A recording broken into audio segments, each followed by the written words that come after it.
What makes a phenomenal musician? Is it their knowledge for music, their skills, their talent, their passion, their desire?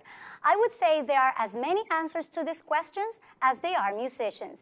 In my opinion, it is the combination between skills, talent, and the desire to wow the audience. I am ecstatic to introduce you my next guest, Vic Rosario. And what kind of artist he is? Let's see. Vic Rosario is a multi-instrumental producer, recording engineer, songwriter, a guitar and bass player, and has his own music production company, V3 Music Productions. He holds a bachelor's degree in music business and a master's degree from NYU in music technology. He landed extraordinary opportunities to work with the music legends like Tony Bennett, Carlos Santana, and B.B. King. He's been on stage with pop artists such as Lady Gaga and Norah Jones. Nice to meet you. He's collaborated with many bands, including Grammy Award winner Father Goose, on the album King of the Dance Party, and for the release single La Bamba. He's now very much invested as co-producer, recording engineer, and guitar player for the upcoming Latin pop artist Dar and the Rebel Monks.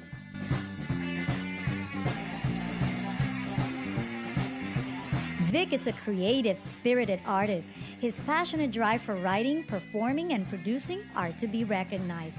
He's been touring extensively with many bands. His current tour this summer with the ska rock band The Pilfers. We're eager to know about the interesting projects that lie ahead on his musical journey. Vic, thank you so much for being here. It's a pleasure having you. Likewise. There was so much to say about you. It was so difficult to summarize in 2 minutes. I was actually surprised. That's great job. You liked it? Yeah.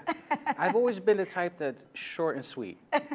You know, when you start doing all these things, you start losing, the originality. Yes. So. Well, I want to tell the audience who Vic is. Yes. You are a guitarist. You are a bass player. What do you like about music? Because you're so passionate. What I like about music, actually what I love about music, it's my outlet to do whatever I want. Mm-hmm. When you write a song, you can do the song any way you want, any style of music, anything you want, because you're in the studio being creative. Sure. When I'm working with artists, I try to figure out what is best for the artist, look at their strong points, look at their weak points, look at what we're trying to accomplish, and actually that's set the goal for that. Mm-hmm. When you're working with different people. For myself, I just like to record anything. I do have a couple solo records and stuff like that I've done in the past, but it's not the same thing when you're working with people collaborating. So. Sure, and you're very creative. Yeah. And what would you say is your style? What is it, the music that you most like? Jimi Hendrix. Jimi Hendrix, Miles Davis. When I was growing up as a kid, learning how to play guitar, stuff like that, one of my biggest inspirations was Miles Davis. Mm-hmm. And people like, Miles Davis, a trumpet player. I says, you don't get it. It's his horn lines. How he does those simple horn lines is what found me, as a kid, like intrigued by all these things. Mm-hmm. And then, of course, Jimi Hendrix. As a guitar player, putting on Are You Experienced, Axis is Bold as Love, Electric Ladyland, I was like, man, this guy just did everything in 3 years and reinvented rock and roll. That's what I want to do. So you were mesmerized from the very beginning. Yeah. Music was your thing as a child? Yes, it was. Mm-hmm. Yeah. And when did you learn how to play, did you learn bass playing and being a guitarist at the same time, or they came in different No, actually, moments? my first instrument was actually, let me think back here. I was 8 years old. Was clarinet.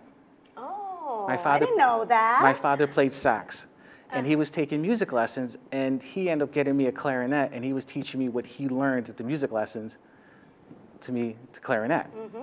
And then my second instrument was piano, and then I switched to guitar. I says, well, with the guitar, you can get girls, you could travel, you could, certain things at that moment in time. And I think it was the influence of my friends in 8th grade. Everyone was playing guitar, so I wanted to play guitar. Mm-hmm. So when I was 12, 13, I ended up getting guitar. Mm-hmm. A couple years later, actually my father was the one that actually got me my first bass. Mm-hmm. If you do good in school, if you do, certain things, it'll get you something. And I remember he gave me the bass, and I said, what is this? I wanted a guitar, you know what I mean? I wanted something, you know, I didn't understand at the time. And then I started, joining bands. They had a guitar player because everybody wanted to play guitar. Nobody wanted to play bass. So I ended up playing bass in a punk band, rock band, all these things throughout the years. And then when I started going into engineering, nobody wanted to play bass once again, so I started recording the bass, doing the guitar parts, doing the piano. You know, when I do production, I do all the instrumentations. So your first influence in music was your father? To a certain extent, yeah. I guess you consider him as my first music teacher because he was taking music lessons and he was teaching me how to play clarinet. Does he currently play? No. He stopped playing. I actually still have his saxophone. I redid his saxophone because when I went to Westfield State, I actually had to learn different instruments. So one of the 8 or 9 instruments that I had to study, one was sax, so I redid the sax. And I still have the sax. And I still have that first clarinet. Wow. So. And what about your influences in music? Who have been your most recognizable teachers? It depends because for high school, I was into rock and roll. Anything against my parents, you know what I mean? As far as, you know. Being a rebel. Being a rebel in that sense, in my mind. When I went to college, I studied jazz and classical. I studied jazz with Bob Ferrier, and Phil DeFermery was my classical guitar teacher. At that time, I was actually listening to everything, you know, but I was more influenced by Miles Davis as far as that. But what I enjoy, Red Hot Chili Peppers, of course. You know, just growing up as a kid, and I says, I want to be the guitar player for Red Hot Chili Peppers because they had funk, they had style, they had the image, they had everything. Sure, they were the full package. Right, the full package, and it was like my style was like a hybrid of what they do, funk, little Latin, like a Santana, because my father was, you know, was a huge Santana fan, and I was influenced by that too. But being Latino, everyone considers you, you have to sound like Carlos Santana. You know, I'm like, no, I don't want to sound like Santana because that's big shoes to fill. I wanted to sound like myself as I developed my own style of playing. You wanted to be your own person. Yeah, you want to be known for what you do, not for what other people do. And then you take those influences, you do your homework, and then you take the best of what is. I listened to Santana, you know, going back to, everyone knows him by Supernatural, which came out in '99. But what about the other 20 years, Woodstock, and all the other stuff, you know what I mean? Black Magic Woman. His journey. Yeah, Evil Ways. You know, his journey is what influenced me and made me become a guitar player. Now, Supernatural was a great record because it was a pop record that had Dave Matthews, that had everyone, Rob Thomas, you know, Smooth. Great songs, great songwriting. But it wasn't really Santana to me because Santana's a jam. It's like you see him play and it's just... And his passion, you know, it just flows through. And you are very creative. And I've had the chance, thankfully, to see much of your work. And I know now that you're working with a group, a new pop Latino group that is coming out, whose name is Dar and the Rebel Monks. What has been your contribution in their process? The process is when I sat down with David, we talked about, you know, direction. And I already foresaw listening to the songs, collaborating on some of the material. We end up, I think, maybe we have 20, 30 songs or whatever we have. You know, we have 3 records of material to do. I've been working on these singles and working on this first EP. Working with an artist like that is great because I just go to studio. He basically has his idea. And what we do together, we rearrange it. We kind of put it together. If he plays guitar, you know, percussion, you know, phenomenal musician, you know, by himself. But collaborating with him, it's like it becomes now like a super thing. Sure. You know, kind of as a producer, I sit back. It's like I don't tell you how to play. I just tell you what things would sound like. You know what I mean? That will enhance the music. You know, as a guitar player, hey, take the solo. You know, there's no ego here. You sound better doing a solo because it's more emotion, it's more feel. Well, we have a clip where you play the bass. Yes. And you bring your passion and your style and your personality, which I love. Yeah. We have a clip, and I want to share with the audience. Okay. So here we go. And this was a show called Presencia. Yes. And you guys played over there, and people loved it. Yes. I was actually supposed to be the guitar player. Okay. Last minute bass. Yeah. Okay, here we go. Let's watch.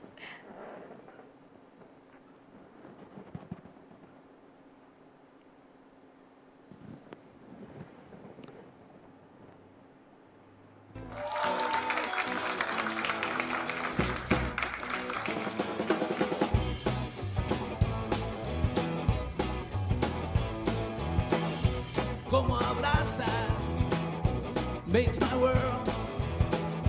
Como besa, su way I caress. Como miras, su way I care. Como abraza, that changed my world. You and I hasta el amanecer. Cariciar y besar. You and I hasta el amanecer, cariciar y besar. Mujer de fuego, fuego.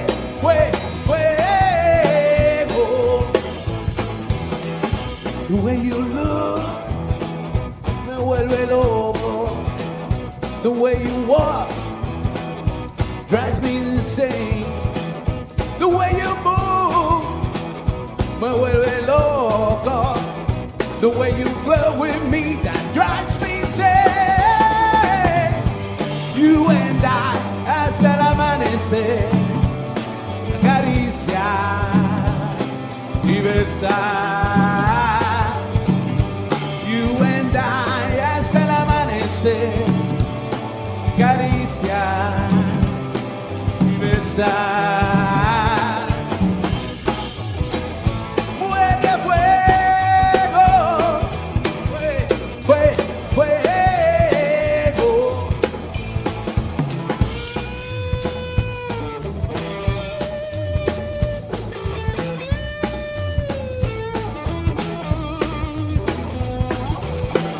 The way you look me vuelve loco. The way you flirt with me, that drives me insane. You and I hasta el amanecer, acariciar y besar. You and I hasta el amanecer, acariciar y besar. You and I hasta el amanecer, acariciar y besar. You and I hasta el amanecer, acariciar y besar.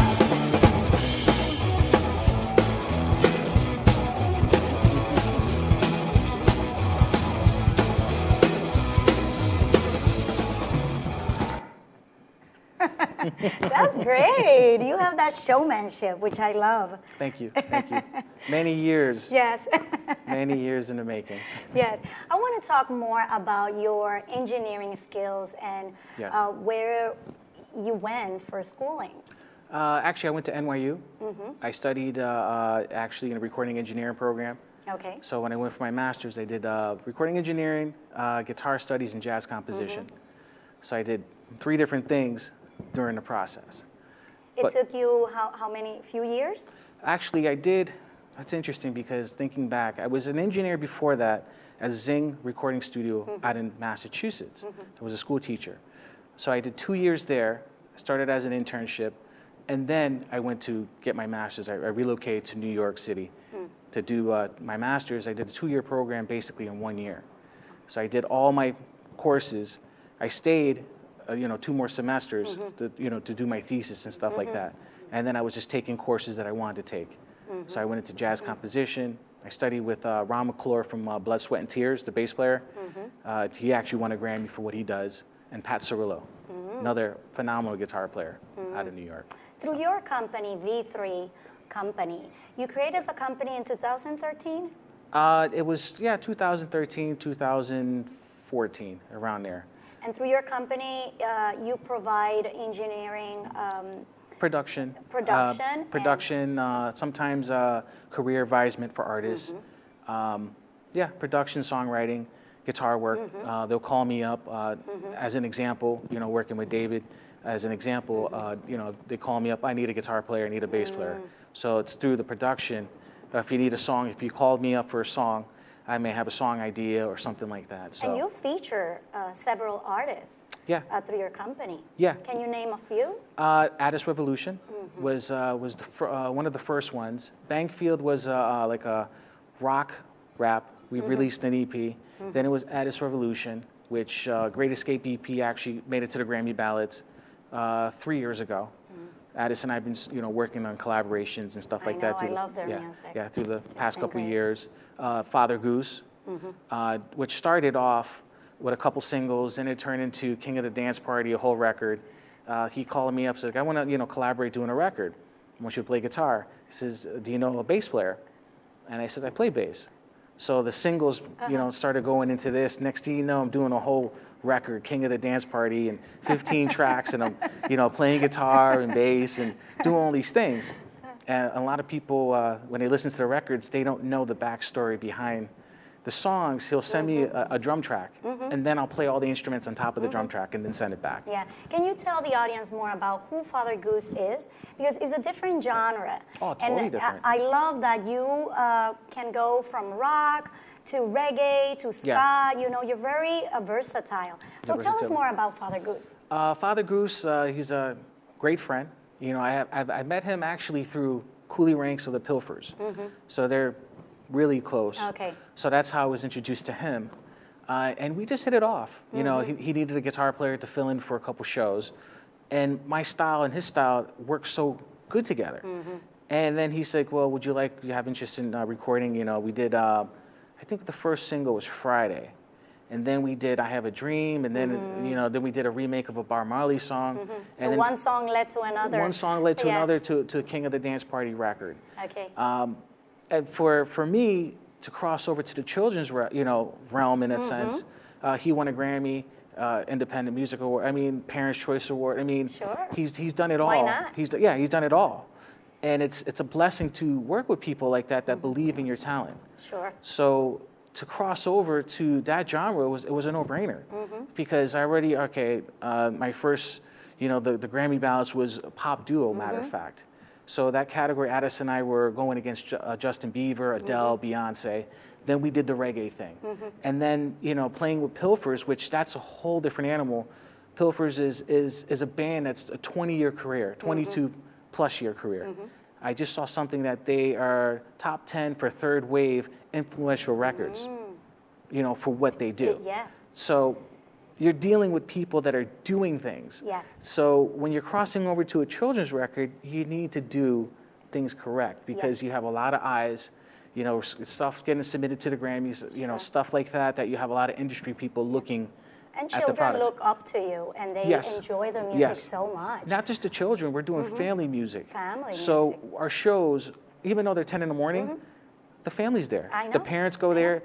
We did an interview, it was last year at Madison Square Park, and the parents were loving it because they can dance to the music. The recently released single La Bamba is creating, a stir. People love it. I saw the video, and it's so engaging and so much fun. Yes. We do have that clip, and I know you collaborated, and you are on the video on the song. Yeah. You're playing the guitar.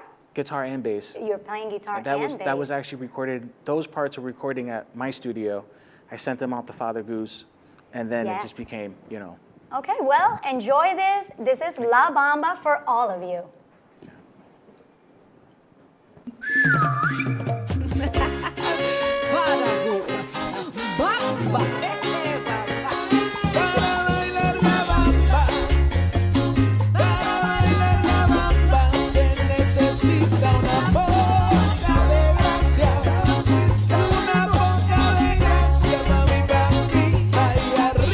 Arriba,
I love you. it. Thank Well, you. you know what they say? They say that time runs fast when you're having fun, and we're having fun. So it's running really fast, and I don't want to let you go before we sing a song. Yes. So let's see if we can, you know.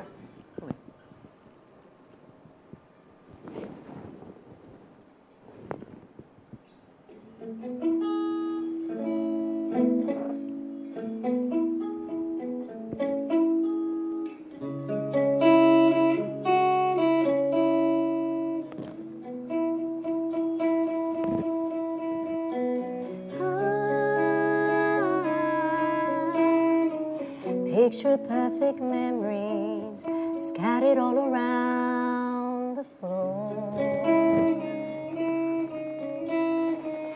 Reaching for the phone 'cause I can't fight it anymore.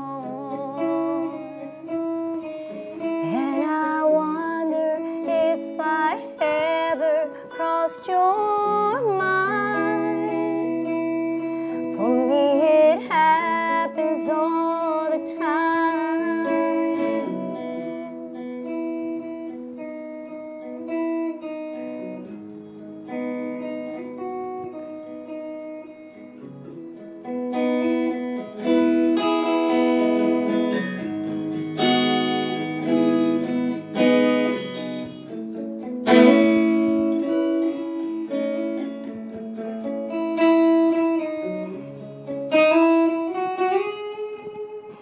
It's 1:15.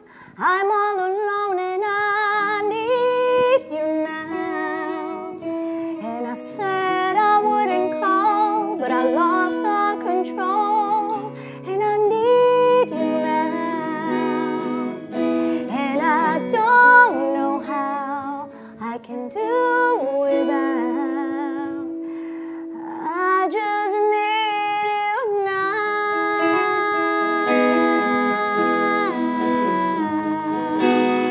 I just need you now.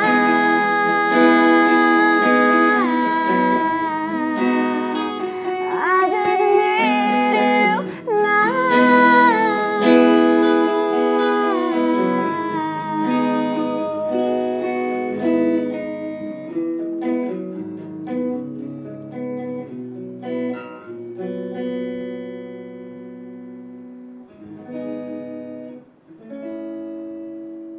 Thank you. Thank you. What's in store for Victor? What's next? Basically, what's next is, well, still working, still producing. I have a few records that I'm working on right now. Looking to hit the road this summer. Yes. You know, there's some, Pilfer's dates and stuff like that. With David also, there's some, shows coming up. Filling in for another artist, some guitar work. And then there's another band that I play blues, which is great. You know, so every project that I do is a little bit different. Good.